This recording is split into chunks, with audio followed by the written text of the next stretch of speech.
आई बहुत सुंदर से गीत भागीरथ जी के देख देख के गाया अच्छा, विजय जी के भी देख देख के गाया, कल्लू जी के तो आखियां तो हरे ही रहिया ताके, अरे गैया पैसा न रोग लगा के। जब कल्लू जी को मैं देखती हूँ तो यही गाना मुझे बस याद आता है, क्योंकि अब इनकी शादी हो गई है, कुछ हो ही नहीं पाएगा, खाली हम लोग बात मजाक तक कर सकते हैं। ए मरलन वाला मान तड़पे छान छान, बड़ा मुश्किल भइल बाजीना। ये कल्लू जी के लिए इसलिए है कि अब तो हम लोग मतलब आप मेरी भी छोटी सी बेटी है, क्यूट सी प्यारी सी, आपका भी हो गया। अरे मतलब मेरी बेटी आपकी बेटी नहीं है क्या? क्या है यार? देखिए बोल दिए, हाँ है विजय जी, देखिए बोल दिए। ओ साथी रे तेरे बिना ही है जीना, तेरे बिना ही है जीना। लेकिन आई कल्लू जी के खाली हमने की मस्ती करता नहीं, जब ढेर दिन पर ढुलाई लगा दोस्त ढेर बनावे ले, हमनी से दूर रहे ले, निशा नाम के लड़की से दूर रहे ले। भाई बनी चली को अच्छा खुशी जी को मेरे सामने कोई हीरो तो है नहीं तो मैं हीरो के लिए कुछ कहती भैया तनी से भाव बदल कि अजबा अरे पहिला मिलनवा मिलल सजनी के सजनवा। एगो लड़का एगो लड़की एक दूसरा के प्रेम करत रहे। प्रेम हमेशा सक्सेसफुल ना होला, कभी कहीं लड़की की शादी अलग जगह हो जाला, कभी लड़का की शादी अलग जगह हो जाला। 7-8 साल के प्रेम के बाद जब शादी हो जाला तो लड़की लड़का ओकरा के बड़ा मतलब भगवान से मनावल ले। सुहागरात के दिन हाय देखो बैठ गई बड़ी सेज पे, सुहागरात के दिन कहत रही कि अजबा अरे पहिला मिलनवा मिलल सजनी के सजनवा।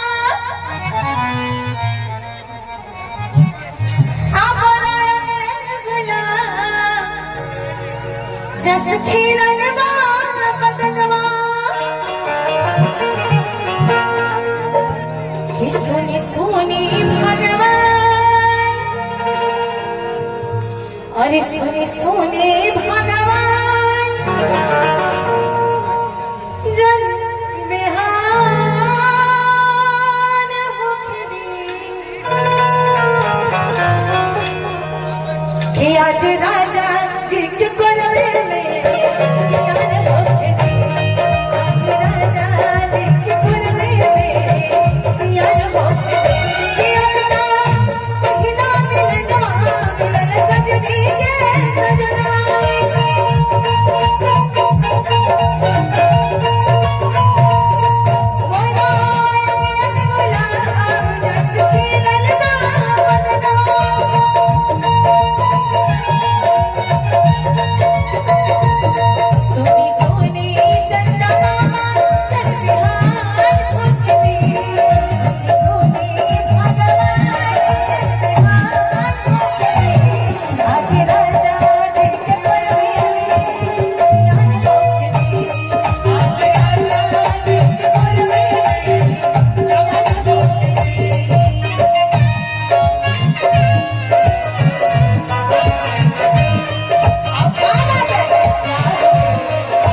तो मैं आऊंगी।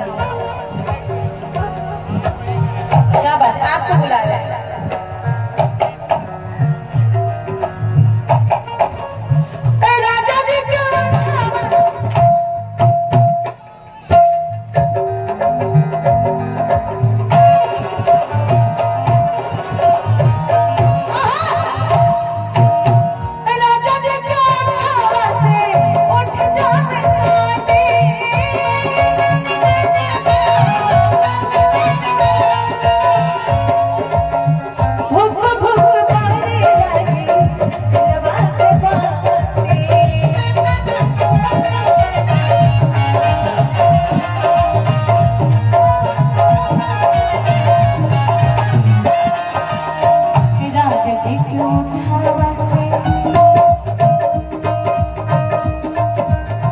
राजा जी क्यों उठा से उठ जा साथी भूख भूख पड़ने लगी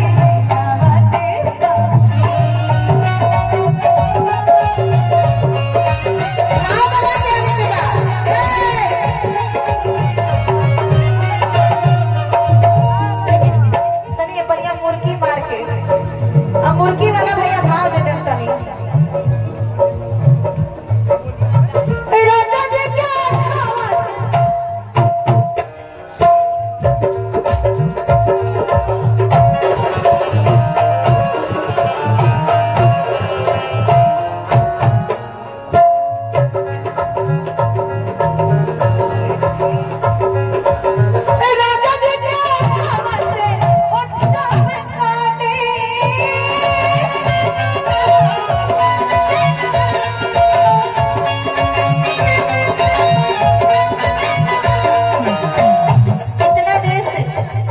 मुस्कुरा रहे थे भैया।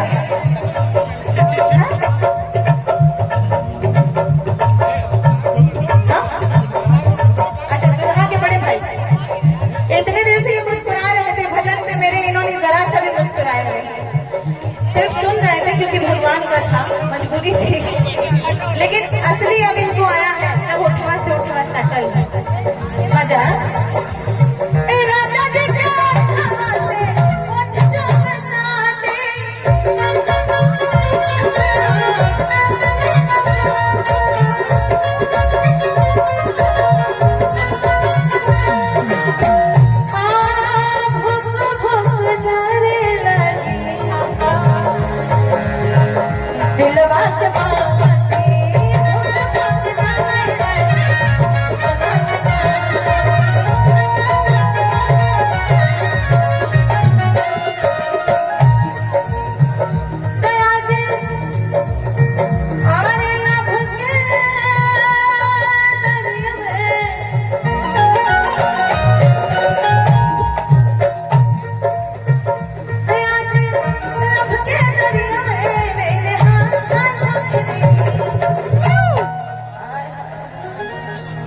इनको देख के तो पूरा पूरा जवारे पगला जाएगा। इनका फीलिंग बड़ा जबरदस्त है।